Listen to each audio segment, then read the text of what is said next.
At first, um, I took it very gently and was okay with it until my doctor started to cry. And I knew then that I was in trouble. And it's very frightening. It's, there was a fear that swept over me. Uh, and all I could do was put my faith in God and carry on. That was Brother Bill 8 months ago, and we are very happy to have Brother Bill with us again today. Welcome to Friar Time. Brother Bill, it's good to see you again. Thank Good you. to be sitting here with you today. Good to be here. So, you've walked quite a road these past few months. Let's begin about where that road turned. We just saw you when you first received the diagnosis of cancer, and that was the clip of that show, which was very powerful for a lot of people. What do you remember most about that moment? I remember being very frightened. Um, it's not easy hearing that you have cancer. And the type of cancer that I had, uh, I knew people who had it and had all been deceased, all died from it. So it was very dark. It was a very dark moment in my life. But you struggle through it. Hmm. So there was obviously shock at this. Yeah. Um, Yeah. was there a faith speaking to you during this? Yes, it was shock, but also at the same time, uh, it took them a while to find it. So when I was told that there was a tumor, I was actually at first, while there was shock, I was also relieved that they found something, that it wasn't my imagination that there was something wrong. I had been having problems swallowing, and uh, I thought I thought maybe my esophagus just needed stretching, uh, but it turned out to be worse. Hmm. So through that shock, then, if you could tell our viewers, did your prayer life change at all? Yes, I can tell you that when you're going through something that is fearful, uh, prayer becomes very easy. You're reminded constantly to pray. Uh, you're asking for help, and if you have faith, who else do you rely on except God? So yes, your prayer life does. I don't know that my words were different, but you're reminded always to pray. May I ask you, what did you pray for? Uh, I prayed for the strength to be able to get through the treatments. I prayed for the doctors that I had. Um, I prayed for people that were going through trials, that were trying to help find new treatments. Uh, I was praying for people who were praying for me. Hmm. It was um, like I said, you're reminded constantly to You often said that this journey brought you closer to the cross. What does that mean for you now? everyone that's alive is going to suffer. God never promised us that we wouldn't suffer. His own son suffered. So, I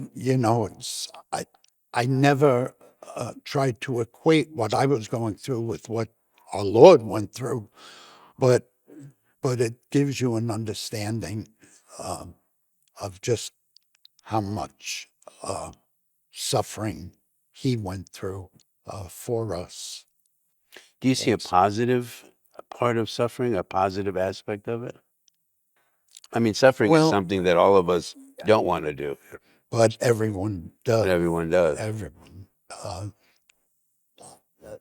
I would say that, only that you do, I don't want to say a kinship with Jesus, but but you do feel close. You do. It does bring you closer to the cross. You're now awaiting confirmation about the success of the treatments for your cancer. Is that correct? Yes, So, in a sense, you're kind of like an in between. Is that right? yes, I am. Could you tell me about that? Yeah, it's still. I have been doing very well. Um, PET scans are coming out clear. They do a DNA test Huh? from the tumor to see if that DNA is in my bloodstream. That's been coming out negative. There is one blood test that is not so good. Uh, it's called a cancer antigen test. And that number, since I've finished my treatments, is rising. And it's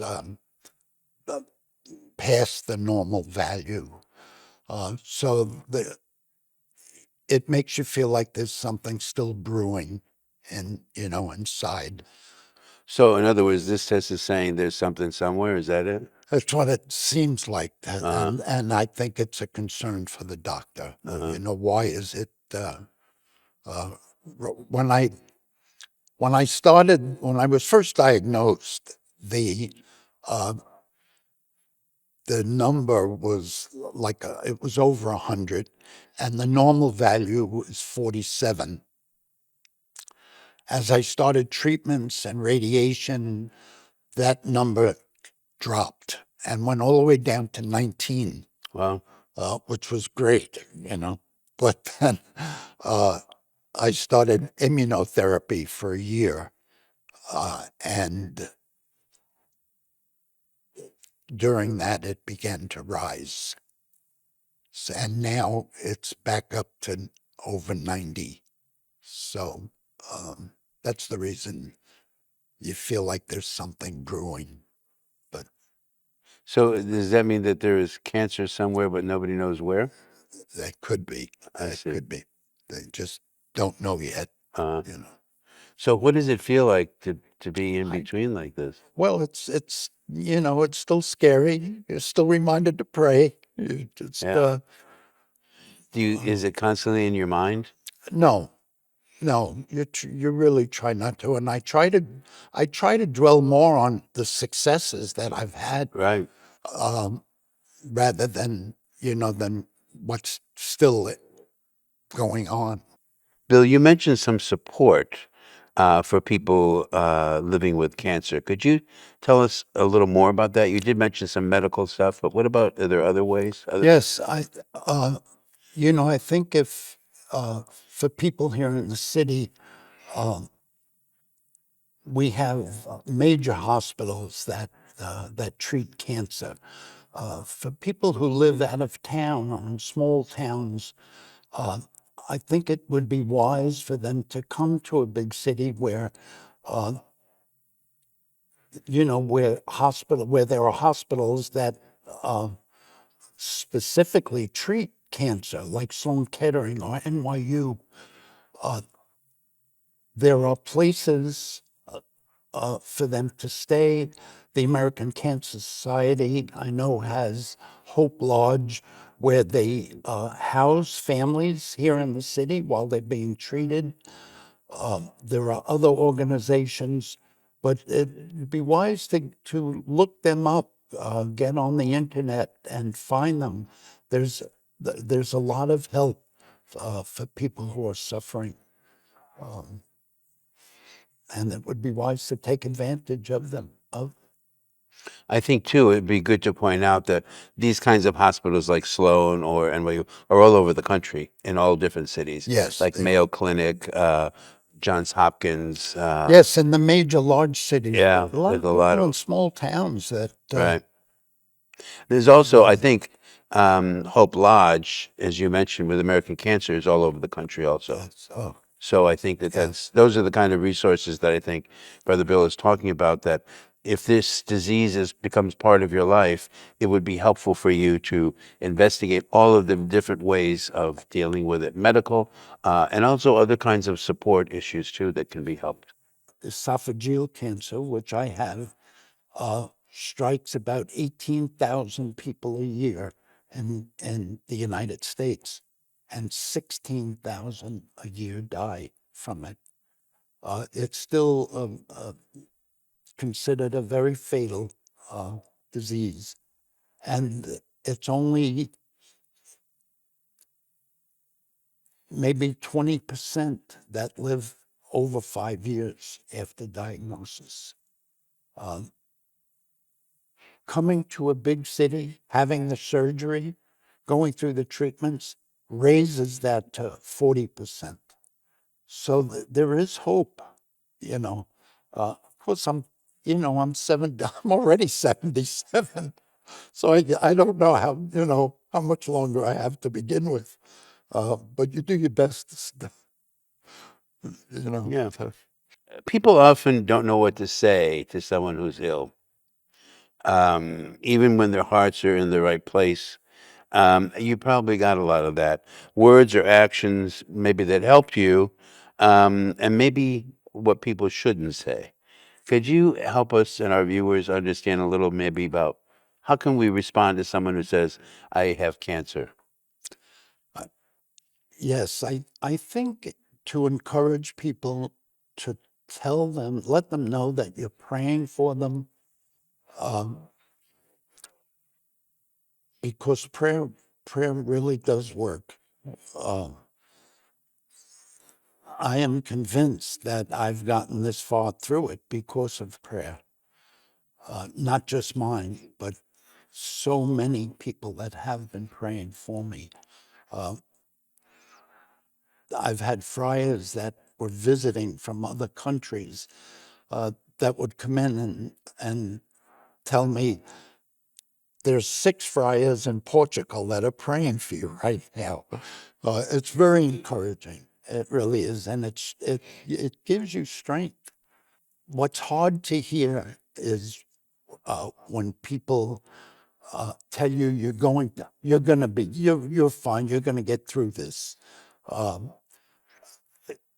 I know that they mean well and they're trying to encourage you, but it's like being told that the next time you run, you can run the 100-yard dash in 10 seconds.